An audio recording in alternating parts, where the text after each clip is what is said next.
Pema peponi. Thank you, Governor of Siaya. Your Excellency, on behalf of the Ministry of Defense and Kenya Defense Forces,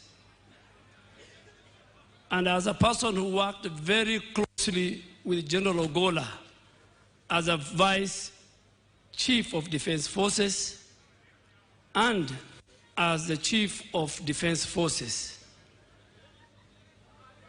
personally, I have lost a brother. I have lost a colleague. I have lost a member of the Defense Council. I have lost a general who has put the security, the sovereignty, and territorial integrity of our country. His family will confess, Your Excellency, that even Christmas and New Year, General Ogolla could sacrifice and tell me troops in deep operations, those outside the country. We were in Kismayu, we were in deep hostile areas. He was a man who was committed to his work. He was a man, because the office of the Minister and the Vice Chief of Defense Forces are the closest officers, Your Excellency. I work with all the Vice Chief of Defense Forces and the Chief of Defense Forces. He was a man of discipline and honor. I don't want to say more because you have interacted with him too. So, Your Excellency, the rank and the leadership of Kenya Defense Forces, we have a lot to learn from General Ogolla, our general. The way we will learn and have learned more, Chief of Defense Forces. We want to assure you that we will leave the legacy and the dreams of General Ogolla for the safety of our nation, be it in the air, land, and the sea. But Your Excellency, as our Commander-in-Chief, if you allow me, the former Prime Minister yesterday said a statement, and I want to qualify that statement, because General Ogolla was very close to me, particularly when he was the Vice Chief of Defense Forces. And when the whole issue of bombers, 15th of August, was hanging over his head, he even told me, and the family can agree with me, we had conducive discussion, that even he has lost weight, that this thing was disturbing him. And Your Excellency, General Ogolla was not, as the Vice Chief of Defense Forces, was not a member of the National Security Committee, which is chaired by the Head of Public Service. So how did the General Ogolla went to NSAC and to bomb us? And as a Muslim, General Ogolla shared with me text messages of his superiors and members of the National Security Committee then. And he asked 3 or 4 times. First, in the morning when he was going to NSAC, he showed me the message that he was given, go represent me at NSAC, because of a prior other commitment of the person who was supposed to go. When he went to NSAC, General Ogolla, and a direction was given to him with other colleagues, with a leader, him as a member, to go to bomb us. General Ogolla, as a respectable soldier and general, he asked and sent a text message to his bosses and asked, what am I going to do in bombers? And this has happened. And General Ogolla was told, it's been decided, you go. And I'm narrating what General Ogolla today, he's lying here, this man, told me when he went to bomb us, the then chairman of IBC, he told me, kept them for 5 hours. And the 411 came while he was in Bomas, saying the results will be announced at 3. And General Ogolla then again sent a text message and saying, now that the result will be announced at 3, as a general, as a soldier, what am I doing here? And he was told, stay with your colleague. That text message is there. When His Excellency yesterday said, I had a one-to-one with the General Ogolla, he gave me permission to have one-on-one discussion with the General Ogolla on a Monday from 7 to 9:30 p.m. in my house. His security, his drivers can confirm.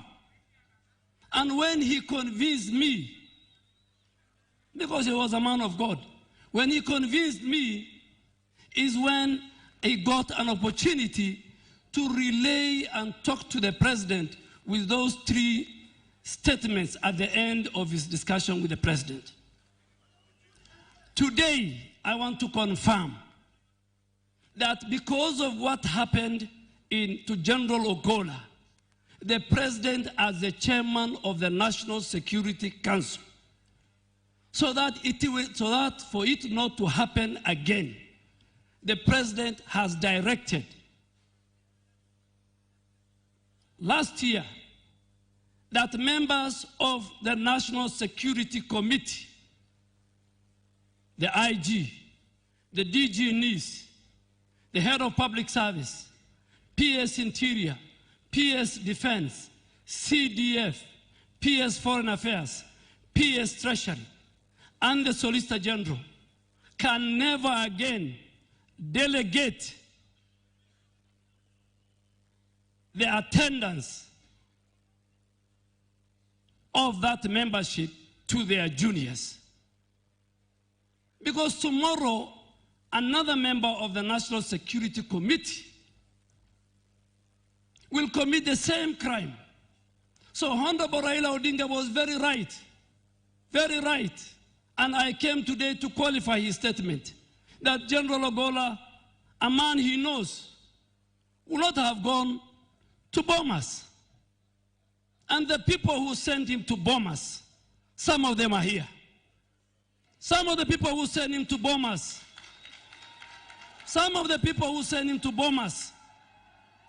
are known. They are members. So sometimes, the way Joel said, let us not create a false narrative about General Ogolla. Your Excellency, allow me again to make another confession as your Minister for Defense. Many of my colleagues ask me, you used to be a vibrant politician, you have changed. I have changed because I went to a different environment. Your Excellency, when General Tonje introduced that gentleman's agreement, there was General Opande, who he recommended to be the next CDF. But he did not. He was not given that chance. Many, the law says that a CDF will serve for 4 years or at the attainment of 62 years, whichever comes first. Your Excellency, this region has produced decorated generals. General Owiti, General Opande, and many others.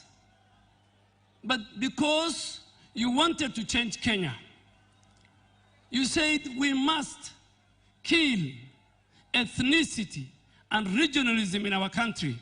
Your Excellency, and I want to confirm to the nation, there were many people within even our ranks who said General Ogolla should not be appointed. But they had only one reason: Very unfortunate. Very unfortunate, the reason of 15th of August. They forgot all the other credentials of General Ogolla. Your Excellency, you have confirmed to the nation you are not a petty leader.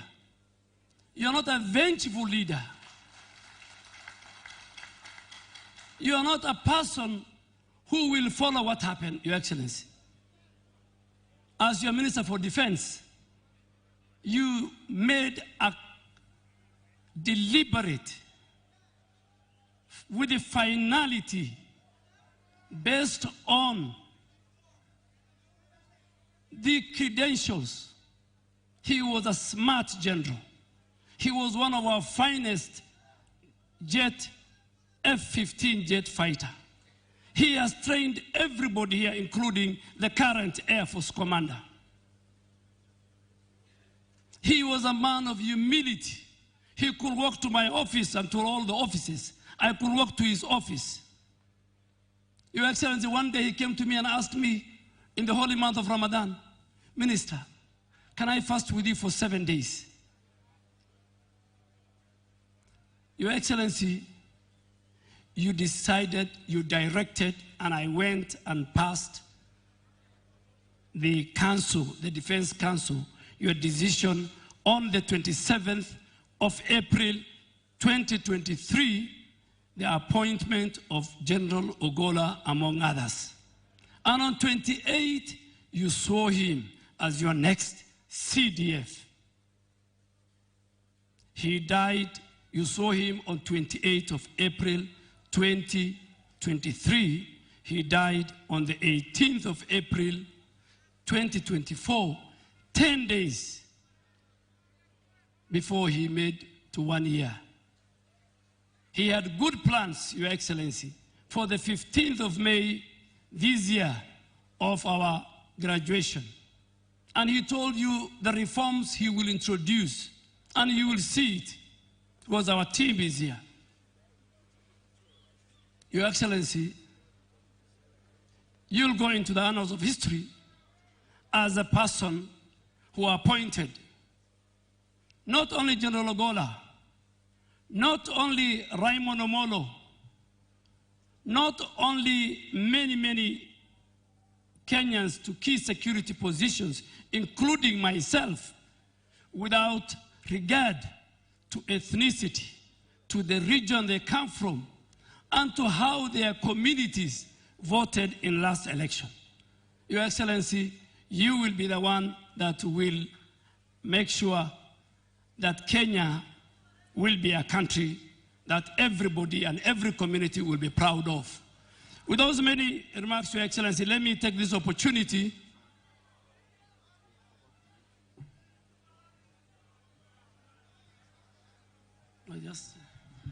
Your Excellency, managing coalitions, as you know, is never easy. I need to tell you that I spoke on behalf of Mwangi wa Iria, the party leaders of Usawa, and Mheshimiwa Wajakoya of Roots Party. Thank you. I forgot to mention the governor as well. I will. Governors who are present here, I saw Governor Otoma. You are being recognized. We recognize you. We value you, all our senators and other leaders. Your Excellency, with those very many remarks, we, the KDF family and fraternity, have lost a great general. We have defended our country. We will not let you down as our Commander-in-Chief. It's my humble duty to invite the Speaker of the National Assembly, the Honorable Moses Masika Wetangula.